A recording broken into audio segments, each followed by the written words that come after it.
Install Android 9.0 Pie on Realme XT via Pixel Experience ROM. Please check the description for important notes and all the download links. First download ROM and G-Apps packages, then transfer the downloaded files to the phone storage, link is in the description below. Step 2. Boot your device into TWRP recovery.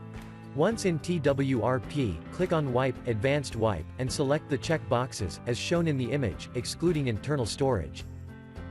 Step 4. Swipe the button to wipe the device. Step 5. Go back to the recovery main screen, and tap on the Install button. Step 6. Navigate to the storage, and select the GSI ROM file. Step 7. Finally, swipe the button on the screen, to install ROM file.